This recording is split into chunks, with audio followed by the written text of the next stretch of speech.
hard as it may be to believe, there are some lights at the end of the tunnel for the Maple Leafs. Brian Burke has got a little stockpile of prospects going in the minors. I mean, we are talking about the Kadris, Colburns, Frattons. 3-4 years ago, there was really nobody coming. I mean, the Leafs had to keep recalling Ben Andrus, and no one thought they're going to build a team around him.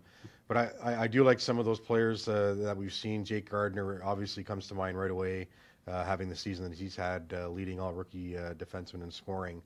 But there are some pieces that you can probably put together as part of this puzzle going forward, and that's not something the Leafs have had very much of in the recent years. Rob? Light at the end of the tunnel. This must have been the boss's idea. Light at the end of the tunnel. I mean, these are prospects. Yeah, the Leafs have a lot of prospects right now, but until they translate into NHL success, they're just that. And you know, I think I was more impressed with these prospects at the beginning of the season, but they've sort of leveled off towards the end. Nazem Kadri, every time he comes up here, hasn't been able to produce consistently.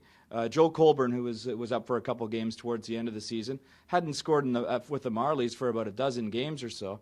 I think the best thing that could happen for this group, though, is that maybe going forward they have a long run in the Calder Cup playoffs in the AHL. Maybe that's something that one of you guys want to talk about, Lance.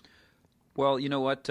Any team from MLSC that makes the playoffs, I think, is a rarity. So I think the Marlies should go at least a couple of rounds, and if nothing else, people will see what Dallas Eakins is made of, the man who would be coach here in Toronto. But for the main Maple Leaf roster, I mean, we're sitting here again in April, and it's back to the future more or less. This is a team that's 10 points out of a playoff spot, loses more than half of their games by 1 goal, needs a first-line center, and needs a goaltender, which is really exactly where they were before. And until some of those things get addressed, they're going to keep being on the periphery of the playoffs, not being able to make that jump.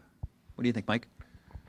Well, the one thing is I think they did the right thing with Kadri by leaving him down there for most of the season. But, you know, I wouldn't have said this a couple years ago that I was sympathetic to him, because I think he came in with, and we mentioned this in another segment, blue and white disease.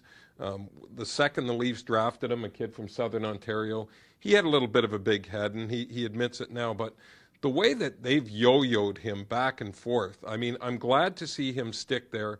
But coming out of training camp next year, if they do not trade him over the summer, I really think that, you know what, put him in there. Leave him there. If he's had a couple of crappy games with the Leafs, bench him, but keep him up and try to have some consistency with this kid. I mean, Carter Ashe? Yeah, Carter Ashe. Well, I think I'd like to think that, you know, given how high the draft pick was that they used on Kadri, you know, he turns out a little bit of a more productive player than Carter Ashton. And hey, guys, we've talked about the fact that the Leafs are standing to have a high draft pick. Their track record isn't quite great, no matter how high that's been, save for being number one, right, Wendell?